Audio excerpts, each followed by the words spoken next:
Hello, crafty friends and doll lovers. It has been one of those weeks where I haven't had much time to be in my craft room, but I want to welcome you back to my craft room. I am here today with a pattern review. And before I start that pattern review, I just want to thank Noodle Clothing for giving me the opportunity to be a pattern tester for this pattern. The pattern that I am going to review is this Noodle Clothing pattern. It is called the Noodle Clothing the chocolate box pleated skirt pattern. I enjoyed doing this, making up these test garments for Noodle Clothing, and I'm really hoping that I'll have another opportunity to do it again. But we'll go ahead and get right into the review. And first I will show you the box pleated skirts. Meet our models for today. From left to right, we have a Corito Kid, which is a 20-inch doll that is no longer in production. And this is Ling. And then next to Ling, we have Addie. She is an American Girl, 18-inch American Girl. And then we have Bex, who is a 16-inch A Girl for All Time doll. And then finally we have Consuelo, who is a 14 or 14 and a half inch doll. And the great thing about this pattern is that all 4 skirt sizes come in one pattern for a very reasonable price. I will link the Etsy shop, Noodle Clothing Etsy shop. I will put a link to this pattern in the description below. Here's a closer look at the Noodle Clothing, the chocolate box pleated skirt pattern. The front has a photo of the different size dolls modeling the skirt. And this pattern has plenty of instructions, plenty of photos for each step of the process. The pattern is available as a PDF download on the Noodle Clothing Etsy website. And again, I will provide a link in the description below. I love the pattern introduction. I think it gives it a personal touch. And I'm just going to read some excerpts from this introduction. It says, "I have long admired the flirty shape of a box pleated skirt. It creates a great silhouette when paired with a fitted top. I'm pleased to bring to you this easy pattern for the 4 doll sizes who live in my sewing room." And she lists the sizes from 14 and a half inches to 20 inches. And then goes on to say it can be made from a lightweight cotton, and that there's an option to add a bow at the waistband.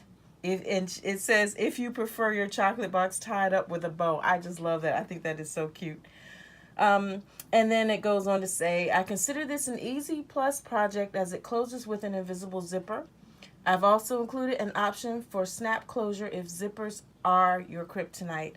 Now, I tested this pattern for Noodle Clothing, and I made up several skirts using the zipper option, and I made a skirt using the snap option. I actually prefer the zipper option, and it's a personal preference because I don't like to hand sew. I hate sewing on buttons and snaps and anything involving hand sewing. So I opted to use the zipper closure. And I will tell you, in my opinion, I think that the zipper instructions were one of the best and clearest that I've seen. I have inserted invisible zippers before, but the pattern gives plenty of detailed instructions with photographs. So even if you have not ever inserted or installed an invisible zipper, you should find it fairly simple to follow these pattern instructions. The pattern instructions do indicate that you do not have to have a invisible zipper foot, I think it was. I think it says it's not required. Oh, no, it doesn't. It says that it is also possible to do this with a regular zipper foot. Now, I'm a firm believer that the proper tools for the job makes the job easier. So me personally, I would not attempt to install an invisible zipper without an invisible zipper foot. Now, this is what my invisible zipper foot looks like. I have a baby lock machine, and this is a snap-on foot. And you can tell the invisible zipper foot because of, I don't know if you can see that, the grooves on the back of the, or on the other underside of the presser foot. This is the standard foot, zipper foot. And this is helpful when it comes time to, sew up the seam from the underside of the zipper to the hemline. So here's the invisible zipper foot and the regular zipper foot. This, I'm showing you the back of the skirt that I inserted the invisible zipper. So you can't see the teeth, the zipper teeth, and there's no overlap. So this is what makes it an invisible zipper. It just looks like a regular seam, for those of you who aren't familiar. And this is where the zipper stops. So you need the traditional zipper foot to sew from this point down and to get really close to the zipper and the seam line. So I would highly recommend using both an invisible zipper foot and a regular zipper foot in this installation. And while I have this in frame, I thought I'd show you. So here are the box pleats, and this pattern, the instructions give a tip for how to transfer the pattern markings for the box pleats onto the fabric. I think it's a very good tip. Check out the pattern for that tip. I think you'll be pleased with it. So this is the Corito kid size that you saw Ling modeling in the opening. And this one is the 16-inch.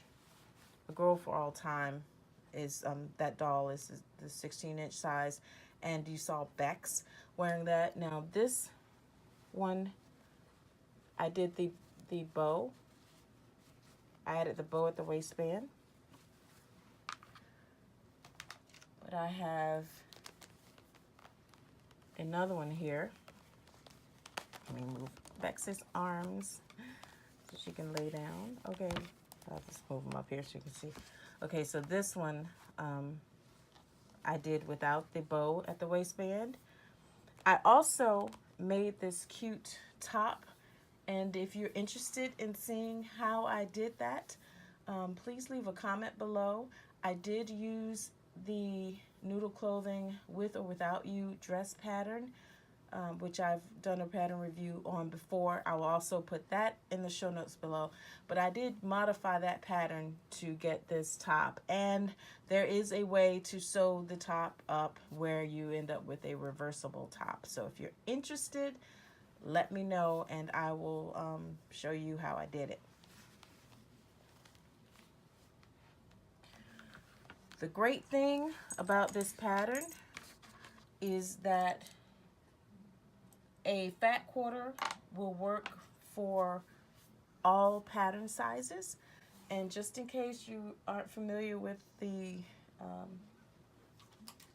term fat quarter, that is a piece of fabric that's cut.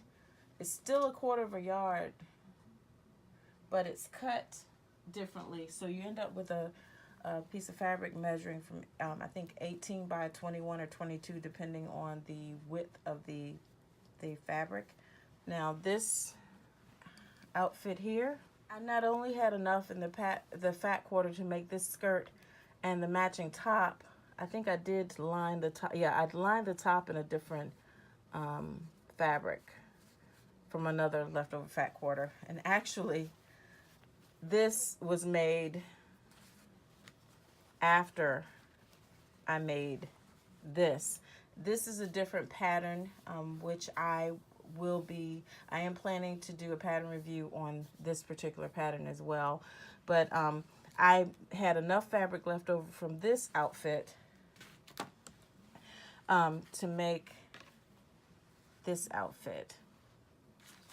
So if those of you who may have purchased a bunch of fat quarters at one point and decided you're not going to make that quilt, this pattern is an excellent use of those fat quarters. That is my review of the chocolate box pleated skirt pattern.